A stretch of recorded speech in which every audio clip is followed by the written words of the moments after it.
د علامه عطاالله فیضاني د اووم ځل زنداني کېدو او ورکېدو د کلیزې په مراسمو کې د ټولنې د اصلاح په لارو چارو خبرې وشوې. د مراسمو ویناوالو وویل چې علامه فیضاني د ټولنې د اصلاح، یووالي او پرمختګ لپاره مبارزه کوله.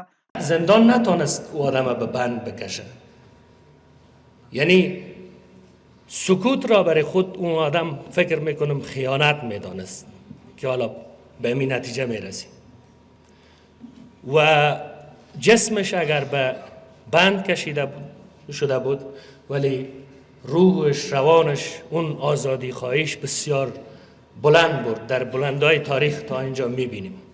مکتب علامه صاحب، اندیشه علامه صاحب، کوشش از این است که باید ما از فرد شروع بکنیم به بالا.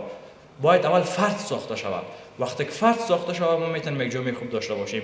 باطن افراد، اندرون افراد، اندیشه افراد تبیانگر جامعه است. وقتی افراد یک جامعه خوب باشه ما یک جامعه خوب داریم. پس علامه صاحب بزرگوار راه رسیدن به یک چنین جامعه را بیداری، آگاهی خودی ساخت. وقتی که انسان بخواد بفهمد مسئولیت خود را، انسان یک موجود اقتصادی نیست، انسان یک موجود نیست که خاص به خاطر خورد و نوش یا چی باشه به وجود آمده باشه، خلق شده باشه، بلکه انسان دارای یک رسالت الهی است که مطابق به این رسالت الهیش وقتی که متوجه به شد او هیچ وقت قدر نمیکنه، هیچ وقت پامال تعرض به مال کس، حق کس نمیکنه.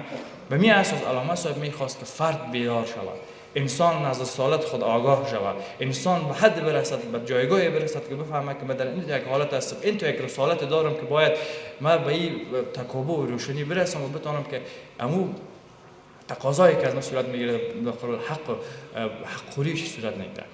یکی از کوچکترین کتاب‌هایی را که از علامه بزرگ من خواندم و تقریزی بر او نوشته کردم، کتاب بسیار ارزشمندی است، جواهر موجود باز هم مفقود. اما واقعاً پرسشی که اینجا مطرح است این است که این جواهر موجود چی هست و چرا باید مفقود باشه؟ جالب اینجاست که در این کتاب بسیار گران ارج که از عنوانش مشخص است حاوی یک حقیقت بزرگ است. انسان گنجی در دسترس اما گم شده است. گم شده نه به معنای نبودن بلکه به معنای نشناختن. چرا نشناخته ای خود را؟ استاد حقجو اینجا حضور دارند.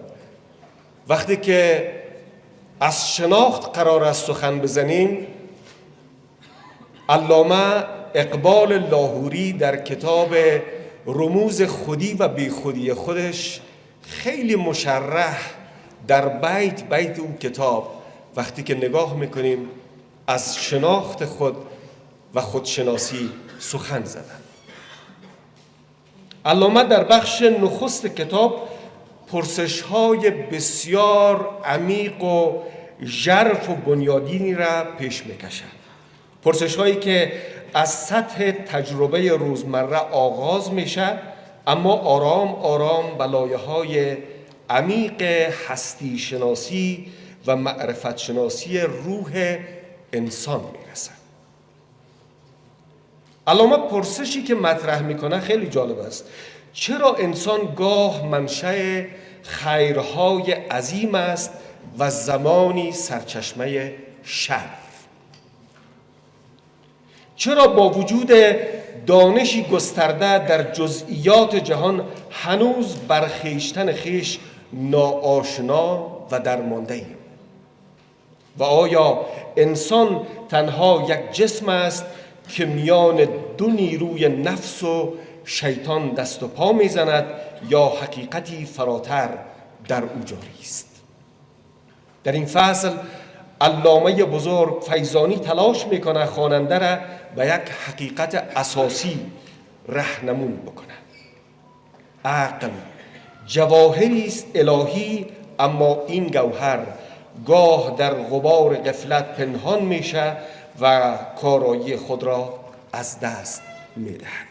به علامه صاحب فیضانی کومه مبارزه چې د حق لپاره مبارزه یې کړې وه څو ځانګړتیاوې. یو دا چې په مبارزه کې جرأت درلود او قرباني ته حاضر و، خطر په ځان منلی و. دا هغه څه دي چې موږ او تاسو کولی شو په کتابونه ولیکو د دې په هرې مبارزې باندې، د حق په مبارزې باندې. او الحمدلله زموږ او تاسو ځوانان با غیرته با شهامته ځوانان دي د افغانستان او همیشه د خپل د دین او د خپل د هیواد لپاره قرباني ورکړي. مشخصا نن د ځوانانو لپاره غونډه نیول شوې، کنفرانس هم د ځوانانو لپاره ده. دا په داسې حال کې ده چې په نورې نړۍ کې ځوانان په دې بوخت دي چې څنګه ابتکارات وکړي، علمي ابتکارات وکړي. او بالاخره اوس هغه مصنوعي ځیرکتیا هم تاسو ګورئ چې څومره په چټکتۍ روان ده. خو بدبختانه زموږ ځوان اوس هم په دې فکر کې ده چې څنګه ځان له فقر خلاص کړي، څنګه ځان له بیچارګۍ خلاص کړي، څنګه ځان نورو هیوادونو ته ورسوي. زموږ کورنۍ په دې فکر کې دي چې څنګه ځوانان زموږ اولادونه علم درس ترلاسه کړي. په دې فکر کې اسو ډېر ځوانان به اوس هم له فقر او بیچارګۍ نه رنځېږي. دا په داسې حال کې ده چې نورې نړۍ کې تاسو وګورئ ځوانان څومره ابتکارات کوي او ځوانان څومره تشویقیږي، هڅول کیږي. دې کې هیڅ شک نشته ده چې هره ټولنه هغه په ځوانانو باندې جوړه ده، په ځوانانو جوړیږي. هغه ټولنې ته چې پرمختګ ورکوي هغه ځوانان دي چې دا ټولنې ته پرمختګ ورکوي.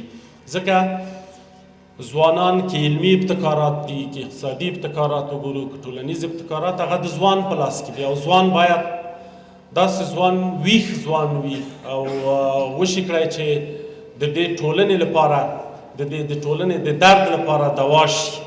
جوان ما باید بفهمه، آگاه شوه. اصلا مطالعه تاریخ، در تعریف تاریخ چی میگن؟ مطالعه گذشتگان با قید زمان و مکان که از خوبیایشان درس بگیریم و اشتباهاتشان تکرار نکنیم. هدف اصلی تاریخ همین است و بزرگای ما یادبودشان تاریخ زنده است برای ما که ما و شما او را در نظر داشته باشیم. میراث بزرگ علامه صاحب فیضانی در حقیقت مکتب توحید است. مکتبی که انسان را از درون میسازه، بر عبودیت واقعی تاکید داره، فهم قرآن و سنت را عمیق میکنه، قدرت مقاومت اجتماعی ایجاد میکنه، اخلاق را محور سیاست قرار میده، اداره جامعه را با تقوا میسازه و پروژه‌ای برای تحول انسان نسل‌ها ارائه میکنه. چنانچه خودشان میفرمایند و نتیجه و خلاصه و آوتکم این مکتب را که کدام چنان فارغ التحصیلان را به جامعه تقدیم میکنه را میفرمایند که 100% پیروان این مدرسه و اولاد بشر نیکخواه بوده و فیصدی 60 تا 70 برای بهبودشان فقط به غرض خوشنودی خدای متعال کوشیده و 140 تا 50 و بعضا بیشتر با قبول ایثار مال و جان آرامی دیگران را بر خوشکامی خودها ترجیح میدهند. صحبت‌های علامه صاحب اگر شما در آثارشان که اینجا دیده شده با دقت مطالعه کنید، تمام دردها و آلامی که ما امروز جوان ما با او سر دست و پنجه نرم میکنه یک همیشه بر رخ کشیده و با حل از اون معضلات بیرون رفت‌های را مطرح کرده. جنابشان آثارشان بهترین گواهیشان است. تا نداری از محمد رنگ و بو، از درود خویش میالا نام او، چون به نام مصطفی خوانم درود، از خجالت آب میگردد وجود. آنچه تو با خویش کردی کس نکرد، روح پاک مصطفی آمد به درد. د یادونې وړ ده چې علامه فیضاني د وخت د حاکم نظام په وړاندې تل حقیقت بیان کړی و او خلک د اصلاح او یووالي لور ته دعوت کول، چې د همدې مبارزو له امله څو ځله زنداني شوي او له هغې وروسته وژل شوي وو.